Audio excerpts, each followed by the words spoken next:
देखो क्वेश्चन, ये क्वेश्चन हमेशा आता है एक तो प्रूव दैट लिखो, prove that unit vector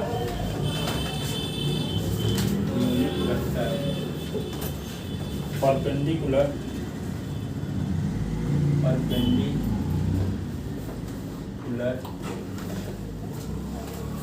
to both of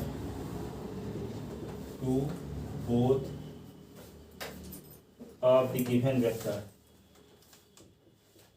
of the given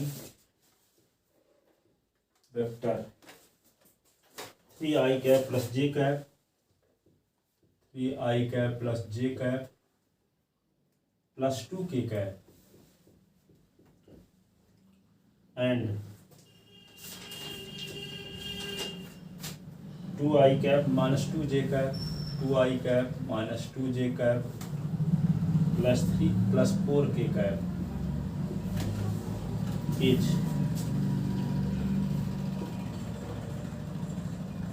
1/√3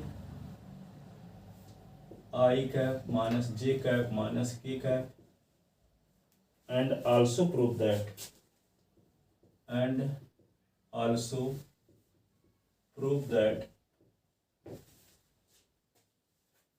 the sine of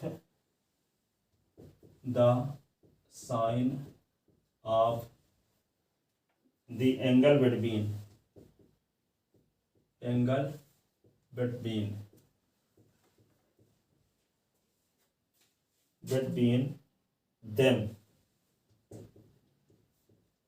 them is equal to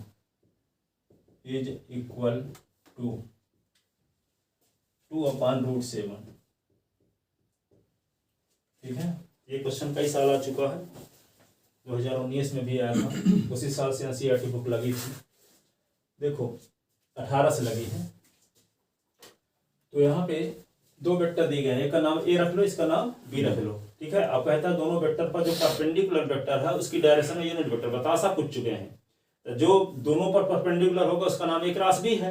A cross B की डायरेक्शन में यूनिट वेक्टर क्या कहलाता है? N cap. तो N cap is equal to A cross B upon A cross B का magnitude. तो A cross B upon A cross B का magnitude निकालो तो ये आंसर आना चाहिए। और साइन थीटा कल फार्मूला बताए थे, ए क्रॉस बी का मैग्नीट्यूड अपॉन ए का मैग्नीट्यूड बी का magnitude.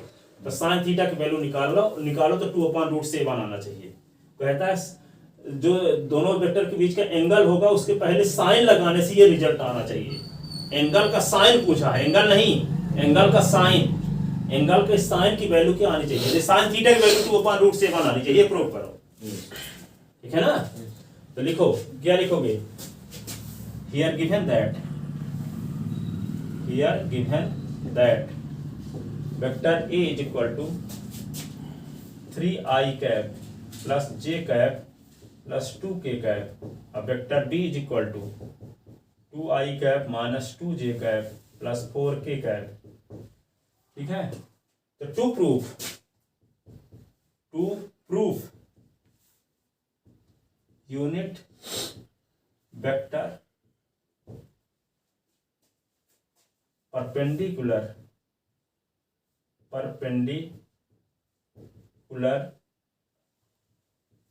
to vector A and B is 1/√3 I cap minus j cap minus k cap and sin theta is equal to 2/√7। ये आपको prove करना है।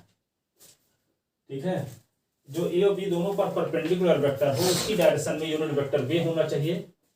यहाँ पे लिख सकते हैं that is N cap is equal to A cross B upon A cross B का मैग्नीट्यूड। ए क्रॉस बी का मैग्नीट्यूड इज इक्वल टू ये आना चाहिए 1/√3 I cap minus J cap minus K cap. ठीक है, तो पहले क्या निकालोगे? ए क्रॉस बी निकालोगे। ए क्रॉस बी निकालने तरीका जान ही चुके हो, आई कैप जे कैप के कैप, फिर क्या होगा 3 1 2 2 -2 4। ठीक है, ए क्रॉस बी ठीक है, तो आई कैप लिखोगे, इसको छोड़ दो, इसको छोड़ दो, तो ये क्या होगा 1 2 माइनस 2 4 माइनस जे, इसको छोड़ो, इसको छोड़ो, तो 3 2 और 2 4, और ये के कैप, इसको छोड़ दो, इसको छोड़ दो, 3 1 और 2 माइनस 2, एक क्रॉस बी, आई कैप, ये क्या होगा 4 माइनस तो प्लस 4, 3 चौक 12 माइनस 4, ठीक है, 3 दूना 6 और minus 2, A cross B is equal to 8 I cap, 12 से 4 निकल गया तो 8 माइनस 8 जी कैप और minus 8 K cap, minus 8 K cap, A cross B आ गया। अब क्या निकालेंगे, ए क्रॉस बी की डायरेक्शन में यूनिट वेक्टर, क्योंकि A cross B A perpendicular होता है ए और बी दोनों पर ना, बट वी नो दैट हम जानते हैं, क्या जानते हैं कि ए क्रॉस बी परपेंडिकुलर होता है वेक्टर ए पर, और ए क्रॉस बी परपेंडिकुलर होता है बी पर, परपेंडिकुलर होता है बी पर, and unit vector in the direction of A cross B,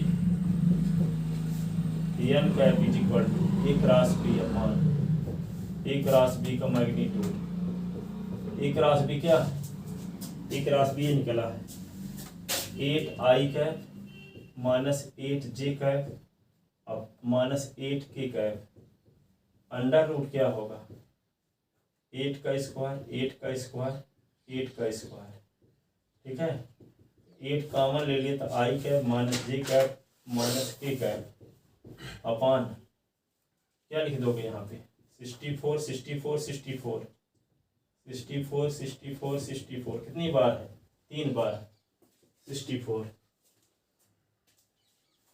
3 बार 64 है तो 3 इंटू 64 लिख सकते हो,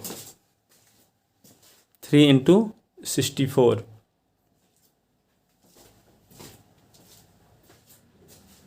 तो यहाँ पे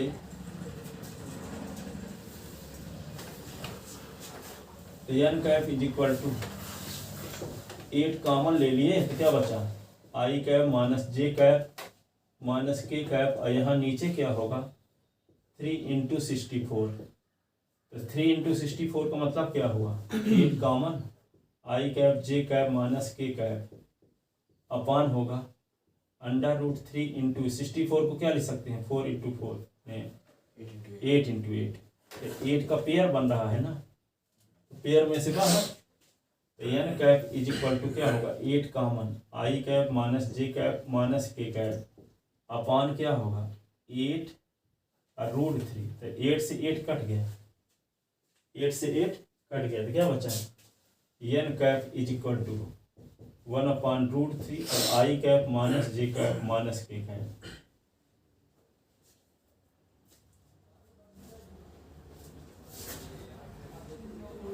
अब नीट का एग्जाम 1 तारीख के बाद 3 बार दे सकते हैं, पहले लगता है 5-6 बार दे सकते थे। कैसे 1 तारीख के बाद? नया रूल आ गया है इस साल से 1 जनवरी से, नीट का एग्जाम 4-6 बार तक देते थे लड़के, अब इस साल 3 से ज़्यादा नहीं दे सकते अब, ठीक है, ताकि नए लड़कों को चांस मिले, ये नहीं कि 3 साल 4 साल से वोट रहे हो तो वो आ गए तो नए लड़के सेलेक्ट नहीं हो पाए। जैसे सीएम नए बनाए ना, तो पुरानों को छोड़ करके नए नए बनाए, तो इसी प्रकार सब में ऐसे लगा रहे हैं, अपडेट होता है ना नए नए लोगों को चांस मिले अधिक से अधिक, और वे भी सतर्क रहेंगे जो 2 साल 4 साल में निकालते थे।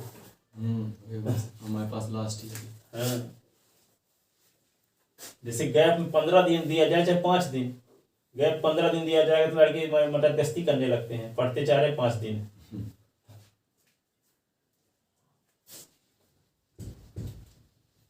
लिख लिया, अब साइन थीटा निकालना है ना, तो साइन थीटा का क्या फार्मूला है कल बताए थे, ए क्रॉस बी का मैग्नीट्यूड अपान ए का मैग्नीट्यूड बी का मैग्नीट्यूड, तो साइन थीटा ए क्रॉस बी निकाले थे ये है,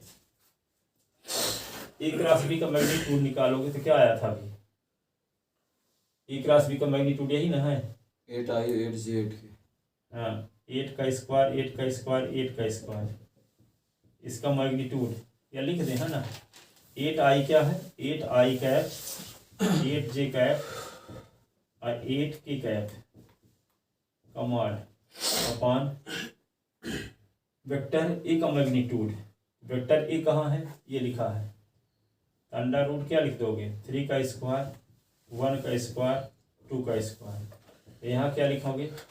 2 का स्क्वायर माइनस 2 का स्क्वायर, ये होगा 4 का square. Sine theta is equal to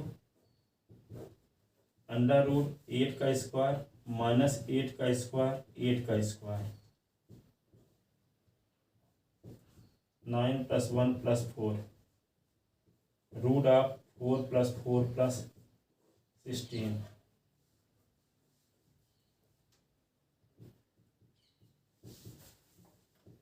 चौंसठ + 64 + 64, इसका क्या आएगा? 9 × 10 √14, 4 × 4 = 8 और 16 24, ये क्या होगा? 3 × 64 अपॉन √14 और √24। अब इसको क्या लिख सकते हो?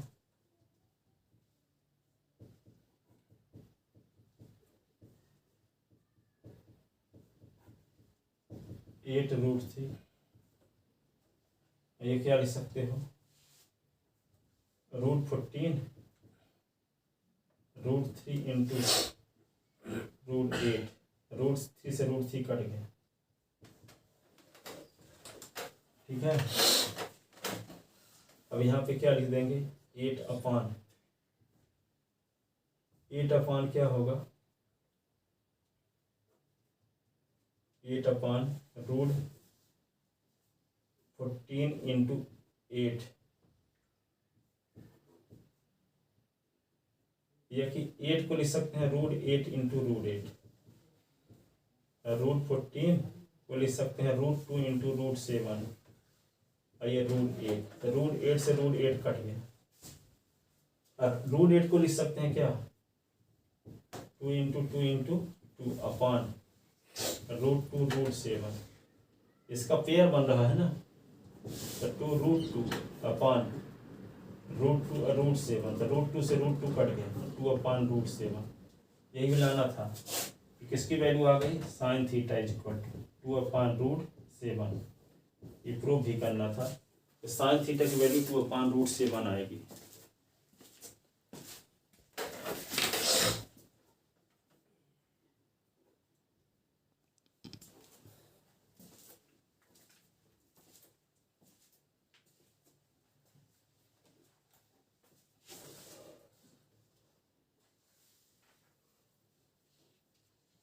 लिख लेते ना।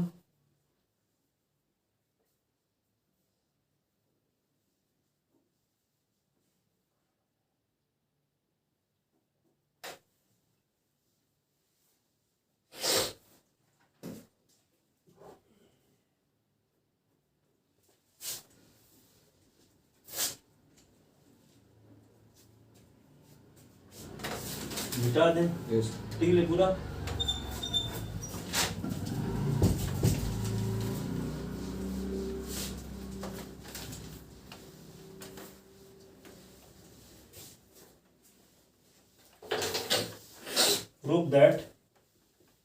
prove that A cross B plus C, B cross C plus A, C cross A plus B, A plus B is equal to 0। ये भी कई साल आ चुका है।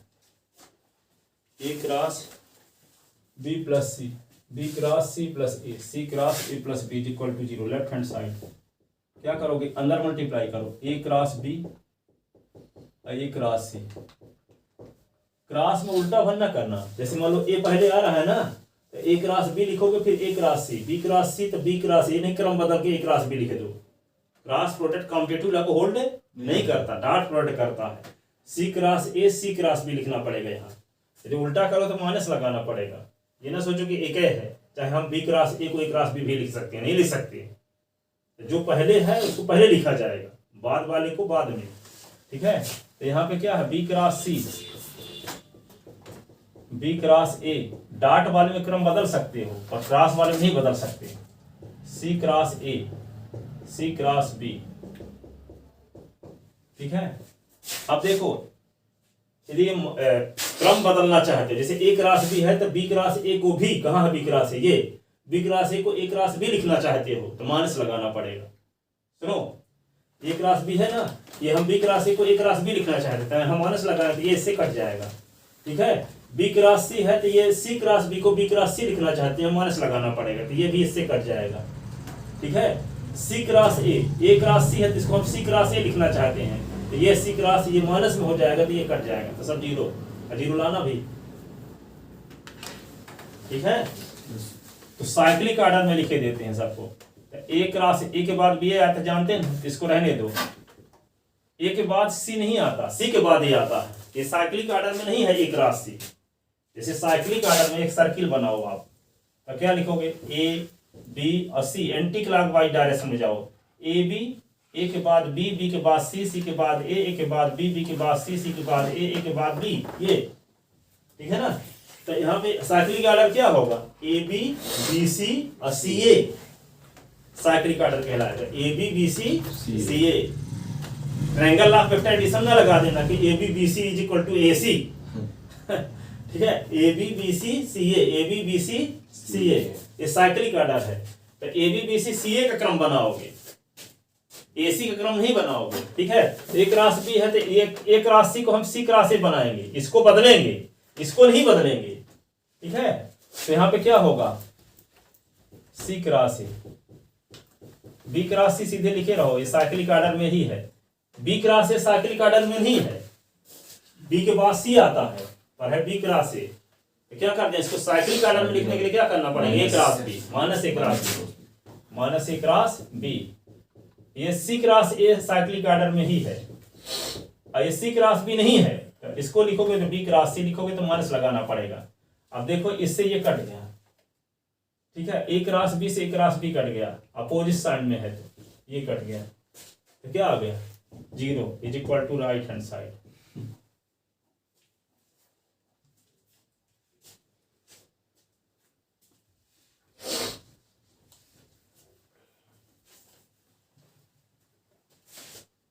रहते बहुत सरल क्वेश्चन है, सिंपल, थोड़ा दिमाग भर लगाए हो, सब चीज तैयार किए हो तो सब सिंपल रहते हैं।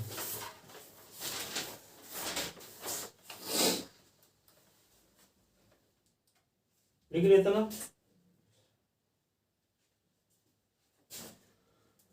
एक क्वेश्चन ये है,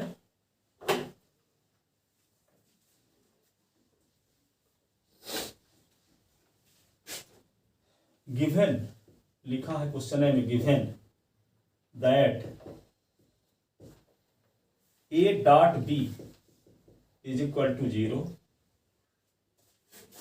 and A cross B is equal to 0,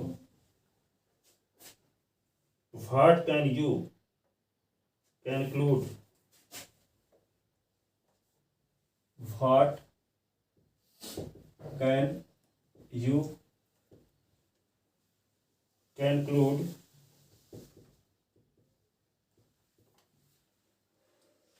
about the vector A and B, about the vector A and B। Vector A और वेक्टर बी के बीच आप क्या निष्कर्ष निकालते हो। यदि दिया है A dot B equal to 0, A cross B equal to 0, तो ए और बी से ए और बी के विषय में आप क्या निष्कर्ष निकालोगे।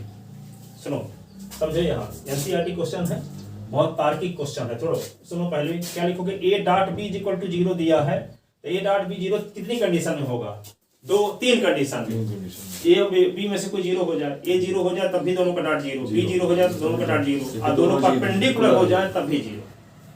ठीक है, तो यहाँ पे तीन कंडीशन इससे उत्पन्न होती है, अभी लिखना नहीं है। A is equal to 0, B is equal to 0 A perpendicular to B, ठीक है। अब यहाँ पे ए क्रॉस बी की मीनिंग क्या है, इज इक्वल टू 0। इसका अर्थ ये हुआ कि A is equal to 0, B is equal to 0 और A parallel to vector B, A parallel to vector B तो क्रॉस 0 होता है, और A perpendicular to vector B तो डॉट 0 होता है, ठीक है। तो यहाँ पे देखो ए और बी परपेंडिकुलर भी हो पैरेलल भी हो ऐसा पॉसिबल नहीं है। परपेंडिकुलर भी हो और पैरेलल भी हो, दो वेक्टर साथ साथ कहाँ हो सकते हैं, नहीं हो सकते, एक ही होगा, ठीक है। पैरेलल होगा तो परपेंडिकुलर नहीं होगा, परपेंडिकुलर होगा तो पैरेलल नहीं होगा। इसका मतलब क्या है, ए और बी में से कोई एक 0 होना चाहिए, ए और बी में से कोई एक 0 होना चाहिए, तभी दोनों का डॉट भी 0 होगा, दोनों का क्रॉस भी 0 होगा। दो वेक्टर में से कोई एक 0 जब रहेगा तब दोनों का डॉट भी 0 होगा, दोनों का क्रॉस भी 0 होगा। लेकिन दो वेक्टर परपेंडिकुलर और पैरेलल साथ साथ हो नहीं सकते, परपेंडिकुलर भी हो और पैरेलल भी हो, ठीक है ना। तो लिखो आगे,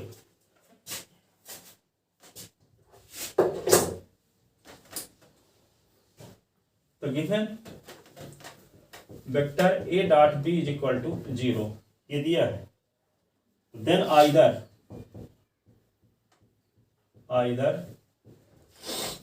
vector A is equal to 0, vector A का magnitude is equal to 0, vector B का magnitude is equal to 0, or लगाते जाना, vector A perpendicular to vector B.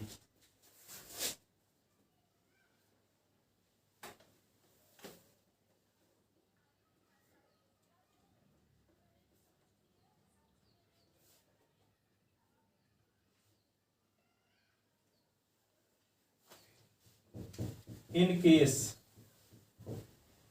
vector A and vector B are non-zero, zero नहीं है तो implies क्या होगा, नहीं इसको ना लिखो। अब if A cross B is equal to 0, then either क्या लिखोगे, vector A is equal to 0 तो ए का magnitude is equal to 0, vector B is equal to 0 तो वेक्टर बी का मैग्नीट्यूड इज इक्वल टू 0, और तीसरा क्या कंडीशन है, A parallel to vector B. But vector A perpendicular to vector and vector A parallel to vector B impossible.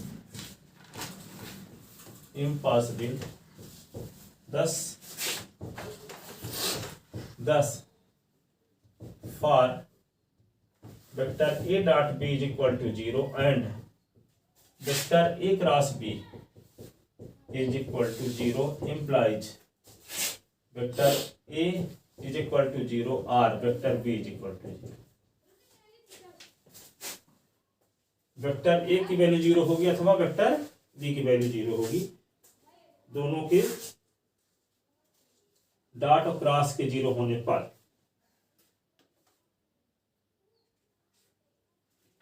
इसी को एक line और लिख दो, चाहे वेक्टर ए का मैग्नीट्यूड 0 होना चाहिए और वेक्टर बी का मैग्नीट्यूड 0 होना चाहिए।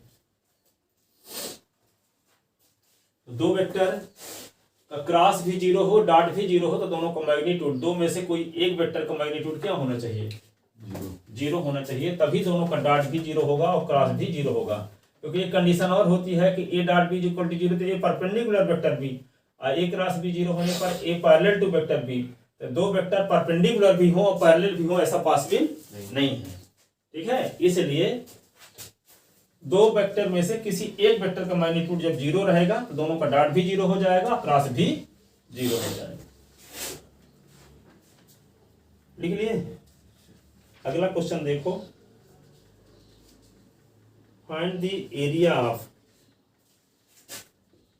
ये भी एनसीईआरटी क्वेश्चन है, find the area of parallelogram, area of answer आ गया ये 0। हाँ, यानी वेक्टर ए का मैग्नीट्यूड 0 आएगा अथवा वेक्टर बी का मैग्नीट्यूड 0 आएगा, दोनों के डॉट और क्रॉस 0 होने की कंडीशन में। डॉट और क्रॉस दोनों 0 हो, इसके लिए क्या जरूरी है? वेक्टर ए का मैग्नीट्यूड 0 होगा अथवा वेक्टर बी का मैग्नीट्यूड 0 होगा। एक कंडीशन और होती है तो इम्पॉसिबल है। एक कंडीशन और क्या है? दोनों पैरेलल होंगे या दोनों परपेंडिकुलर होंगे। तो पैरेलल परपेंडिकुलर तो साथ साथ हो नहीं सकते। Find the area of parallelogram. Parallelogram किसे कहते हैं? समांतर चतुर्भुज। whose two sides are parallel. whose two adjacent side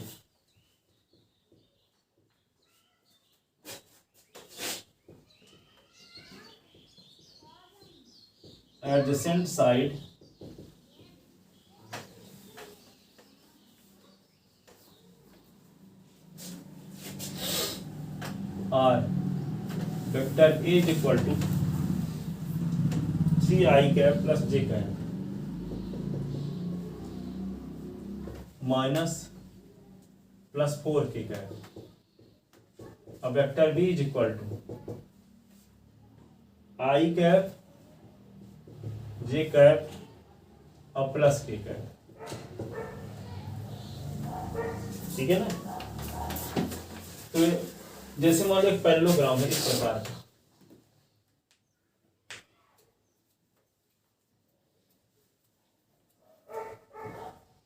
ओ ए और ये ओ बी एडजेसेंट साइड, एक ही पॉइंट से जुड़ी हुई साइड।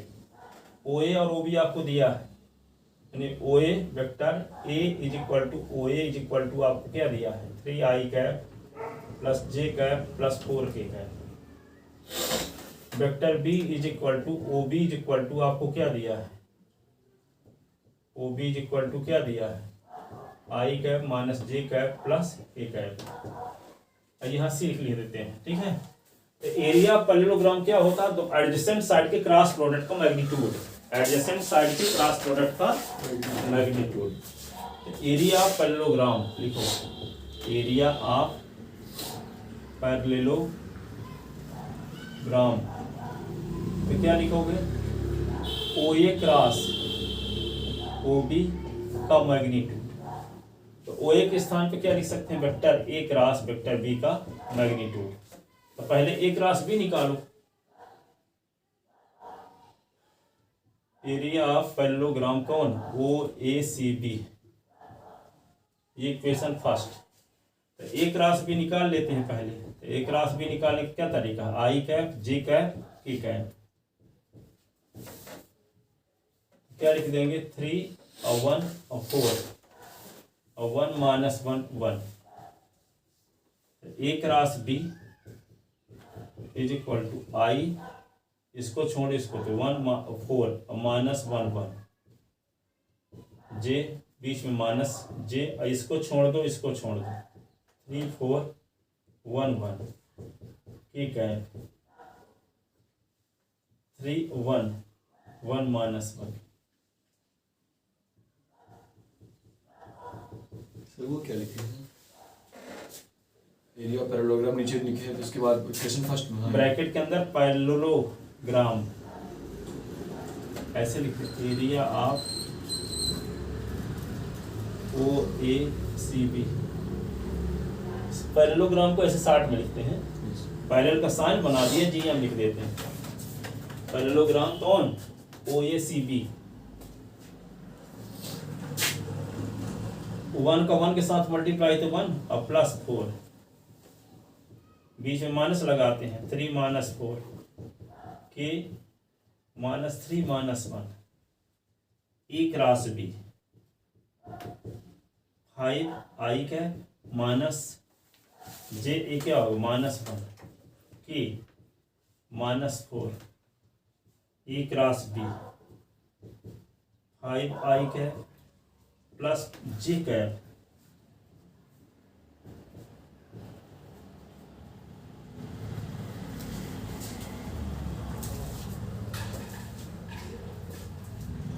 ए क्रॉस बी आ गया ना, मैग्नीट्यूड निकाल लेते हैं। ए क्रॉस बी का मैग्नीट्यूड निकालते हैं। लिखो, putting above value equation first, putting above value, putting above value in equation first, area of parallelogram on OACD is equal to क्या लिखोगे, क्या लिखे थे, ए क्रॉस बी का मैग्नीट्यूड ना। ए क्रॉस बी पहले आपको पता नहीं था, इसलिए ए क्रॉस बी अलग से निकालना पड़ा। अब ए क्रॉस बी की वैल्यू पता हो चुकी, यहाँ रख के देते हैं। क्या लिखेंगे, 5i cap plus J cap और माइनस 4k कैप का मैग्नीट्यूड।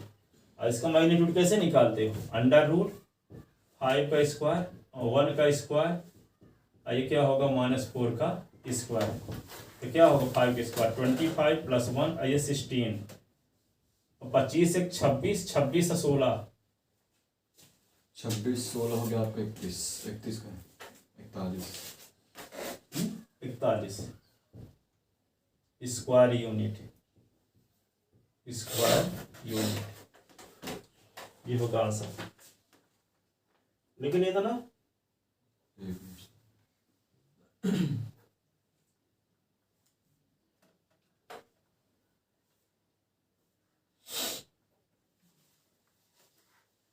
दो क्वेश्चन इसमें दिए गए हैं। अब देखो एक क्वेश्चन है ट्रायंगल का, कहोगे ये कहाँ का है क्वेश्चन, एरिया ऑफ ट्रायंगल, जबकि वेक्टर मेथड्स दिया है एनसीईआरटी में क्वेश्चन, पैरेललोग्राम भी दिया है, ट्रायंगल भी दिया है, ठीक है। इसको लिख लिए। यस। अभी अगला क्वेश्चन लिखो।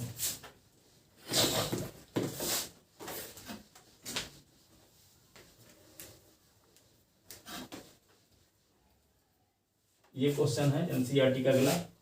इन सब क्वेश्चन को तैयार करना है, कोई भी एक भी क्वेश्चन नहीं छोड़ना जितने बताए गए हैं, सब इंपॉर्टेंट है। Find the area of triangle, find the area of triangle, find the area of triangle formed by the points, by the points A जिसका कोऑर्डिनेट 1 1 2, B जिसका कोऑर्डिनेट 2 3 5 2 3 5 और सी जिसका कोऑर्डिनेट 1 5 5 1 5 5। 3 पॉइंट दिए गए हैं, तो इसके ट्रायंगल एबीसी का एरिया निकालना है। क्या निकालना है, ट्रायंगल एबीसी का एरिया।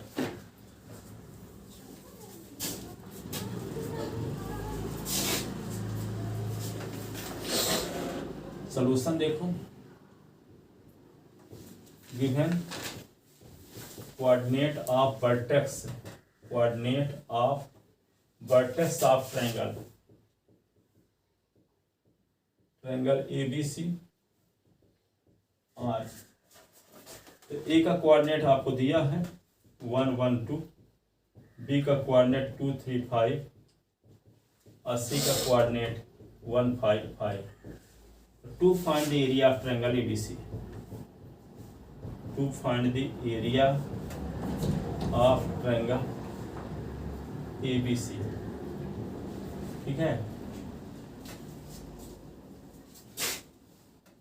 तो क्लियरली ए का position vector, vector O is equal to क्या लिखेंगे, I cap plus J cap plus 2k cap. O B is equal to 2i cap plus 3j cap 5k cap. O C is equal to I cap plus 5j cap plus 5k cap. ये आ गया। तो vector A B is equal to, vector A B is equal to O B minus क्या होता है, O ए ना, O B 2i plus 3j plus 5k cap. O A क्या है, I cap plus J cap plus 2k cap, ठीक है। 2i से i निकाला तो i कैप, 3j से j निकाला तो 2j कैप, 5k से 2k निकाला तो 3k cap. Vector A B ये आ गया। Vector A B, vector A B निकाल लिए कि नहीं,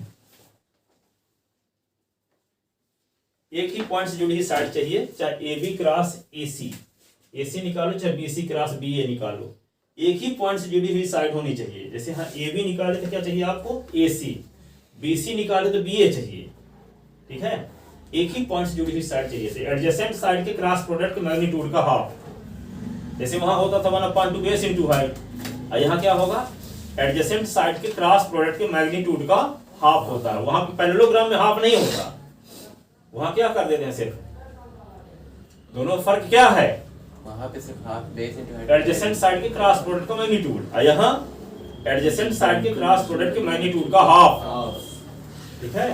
तो वहां था ओ ए क्रॉस ओ बी, ठीक है, का मैग्नीट्यूड, और यहाँ क्या है 1/2 ए बी क्रॉस ए सी, अथवा बी ए क्रॉस बी सी, एक ही साइड से, सी ए क्रॉस सी बी, ऐसे एक ही साइड से, एक ही पॉइंट से जुड़ी हुई साइड एडजेसेंट साइड कहलाएंगे। जैसे ओ ए ओ बी, ओ से जुड़ी हुई साइड है, वहां पे क्या ए बी और ए सी एक ही एक पॉइंट ए से जुड़ी है दोनों साइड, ठीक है। जैसे ओ सी और ओ बी हो जाए, हाँ तो वहां भी तो यहाँ पे ए बी सी नाम दे दिया है ना, अच्छा, हमको हम ओ पहले से नहीं मान सकते, मतलब जो दिया रहेगा उसी में, हाँ ए बी और ए सी, बी ए और बी सी कर सकते हो, सी बी और सी ए कर सकते हो, मतलब एक ही पॉइंट से, शुरुआती पॉइंट सेम हो, मतलब जो उसका ए नंबर वाला पॉइंट है उससे सेम हो, हाँ शुरुआत वाला इनिशियल पॉइंट, इनिशियल पॉइंट, ठीक है। तो ए बी निकाल लिया, हमें ए सी की जरूरत है, तो ए सी निकालते हैं। तो ए सी इक्वल टू जानते हो, ए सी इक्वल टू क्या लिखेंगे, ओ सी माइनस ओ ए, ठीक है। तो ए सी, ओ सी की वैल्यू क्या है, ओ सी की वैल्यू ये पता है, I cap 5j cap plus 5k, 5j cap plus 5k cap, O A i cap plus j cap plus 2k, I cap plus J cap plus 2k cap, 2k cap. A C equal to क्या होगा, आई से आई निकला था 0 आई cap, 5j से जे निकला था 4j cap, 5k से 2k निकला 3k कैप, ठीक है। वेक्टर ए सी आ गया। Area of triangle A B C, area of triangle A B C is equal to 1/2 vector A B cross vector A C का मैग्नीट्यूड। ये इक्वेशन फर्स्ट लिख दो। अब ए बी क्रॉस ए सी निकालते हैं, ए बी क्रॉस ए सी निकालते हैं। तो क्रॉस निकालते हैं, जान ही चुके हो।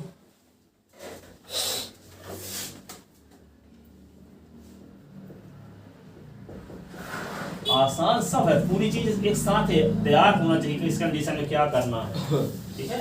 किताब बंद करने के बाद क्या क्या वेक्टर के बारे में आप जानते हो, शुरू से लास्ट तक बोल जाओ क्या क्या करना होगा। अब यहाँ पे आई कैप, जे कैप, के कैप, वेक्टर ए बी में आई कैप, जे कैप, के कैप कोएफिशिएंट क्या है 1 2 3। एसी में क्या है 0 4 3, 0 4 और 3।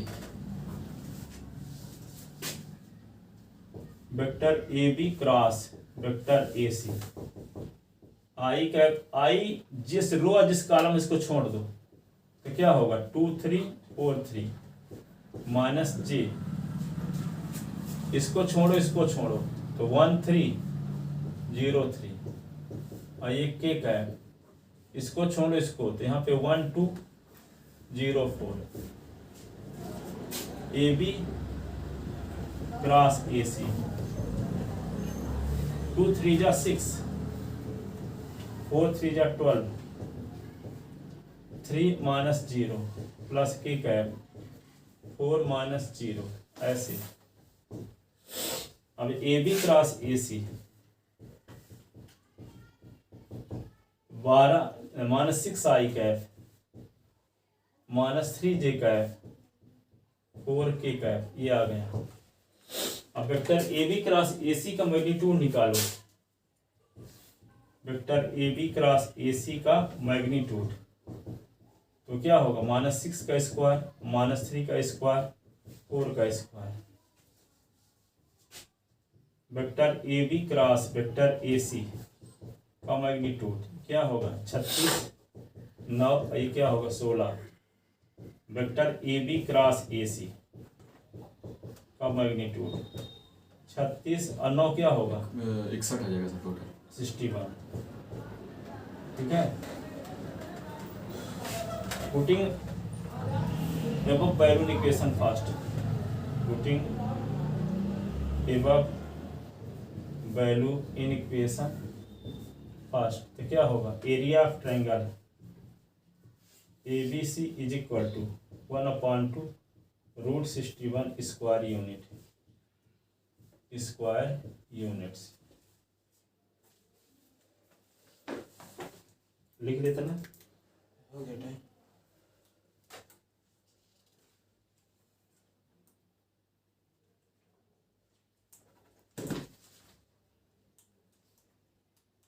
एक और है इसी प्रकार का, ये फिर वेक्टर खत्म। एरिया ऑफ ट्रायंगल का और क्वेश्चन लगा लेना, लिख देते हैं, घर में लगाना इसी तरह सर। हाँ। Find the area of, NCERT में दिया, find the area of triangle whose vertex are, ए का कोऑर्डिनेट क्या है? ए का कोऑर्डिनेट है 1 1 1, बी का कोऑर्डिनेट है क्या 1 2 3, अस्सी का कोऑर्डिनेट 2 3 1 2 3 1। इसको अपन इस लगा लेना। अब इसके आगे आता है 3D, 3 डायमेंशनल ज्योमेट्री, कल से बताएंगे। 3D है। हाँ, वीडियो भी इसी तरह सेम इसी तरह वेक्टर। हाँ, इसमें स्ट्रेट लाइन पढ़ना है। 3D के बारे में थोड़ा इंट्रोडक्शन, फिर स्ट्रेट लाइन इसमें पढ़ना है मेन। ठीक है, प्लेन तो हटा सर मैट्रिक्स में कौन कौन सा कटा है? एक तो रेसिडिक मैट्रिक्स कटा है। मैट्रिक्स में वो कुछ नहीं पढ़ना। हाँ, मैट्रिक्स में क्या हुआ? मैट्रिक्स वे में एलिमेंट्री रो का ट्रांसफॉर्मेशन, वो एबी ट्रांसपोज वाला पढ़ना है। और वो क्या नाम से जो ठो निकालते हैं matrix method, solve by matrix method और सिमेट्रिक मेथड, इसकी सिमेट्रिक, सिमेट्रिक इसकी तीन चार सिमेट्रिक। चीज है पढ़ने के लिए इसमें।